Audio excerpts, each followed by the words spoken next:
নবরতিবের বেদেংনি বখাকতে সাকলাই মুরুজাকা পঞ্চমী সপ্তমীতে অষ্টমীনি সালো ওয়াতি টংমানো হनै শাসলক আশা ককথুম পান্ডাখলাই অককনো সাকলাইকা Agartala meteorological department director doctor Partha রয়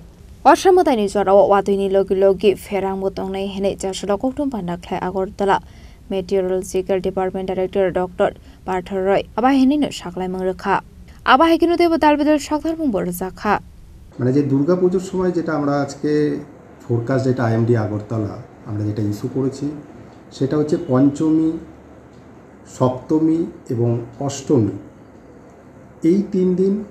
হালকা থেকে মাঝারি বৃষ্টিপাত থাকার সম্ভাবনা আছে প্রত্যেকটা ডিস্ট্রিক্টের 1-2 জায়গায় এবং তার পাশাপাশি থান্ডারস্টর্ম এবং লাইটনিং এটা হওয়ার সম্ভাবনা আছে প্রত্যেকটা ডিস্ট্রিক্টের 1-2 জায়গায়। তারপরে যদি দেখি সেটা হচ্ছে যে 30 তারিখ আমাদের লাইট টু মডারেট রেন মানে হালকা থেকে মাঝারি বৃষ্টিপাত এবং এইটা আমাদের 1-2 জায়গায় থেকে কিছু বেশি জায়গায় হওয়ার সম্ভাবনা আছে এবং তার পাশাপাশি থান্ডারস্টর্ম এবং লাইটনিং 1-2 জায়গায় হওয়ার সম্ভাবনা আছে। এইটা হচ্ছে প্রত্যেকটা ডিস্ট্রিক্টে। তারপরে 1 তারিখ এবং 2 তারিখ যদি নবমী এবং দশমী এখানে রেনের কিছুটা অ্যাক্টিভিটি বাড়বে এবং সেটা লাইট থেকে 1 তারিখ লাইট টু মডারেট রেনফল হওয়ার সম্ভাবনা আছে এবং সেটা কিন্তু অনেকগুলো জায়গায়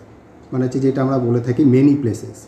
প্রত্যেকটা ডিস্ট্রিক্টে হওয়ার সম্ভাবনা আছে এবং তার পাশাপাশি বজ্রবিদ্যুৎ এবং লাইটনিং এটাও হওয়ার সম্ভাবনা আছে সেটা হচ্ছে 1-2 জায়গায় হওয়ার সম্ভাবনা।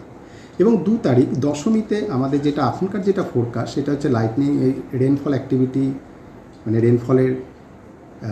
এটা বাড়বে সেটা হচ্ছে মডারেট রেন হওয়ার সম্ভাবনা আছে এবং সেটাও কিন্তু মেনি প্লেসেসে হওয়ার চান্স আছে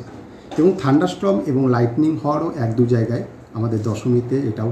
সম্ভাবনা আছে। তো এটা হচ্ছে আমাদের এখনও পর্যন্ত ফোরকাস্ট এবং ওভারঅল যদি আমি বলি সেটা হচ্ছে পুজোর এই কদিন যেহেতু আমাদের এখনও পর্যন্ত মনসুন উইথড্র হয়নি মনসুন উইথড্রলের আমাদের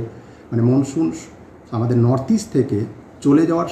সময় হচ্ছে আমাদের জেনারেলি যদি আমরা নর্মাল বলি তাহলে 15ই অক্টোবর।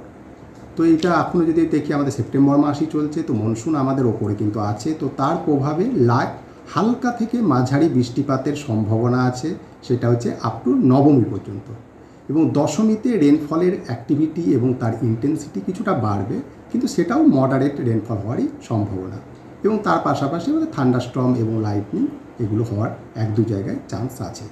তাহলে স্যার পুজোর দিনগুলিতে কি বৃষ্টিপাতের হওয়ার সম্ভাবনা রয়েছে? হ্যাঁ আমি সেটাই বললাম সম্ভাবনা রয়েছে তার কারণ হচ্ছে আমাদের বর্ষাকাল কিন্তু আমাদের এখনও পর্যন্ত আমাদের স্টেট থেকে চলে যায়নি সেটা কিন্তু বিদ্যমান আছে তো তার প্রভাবে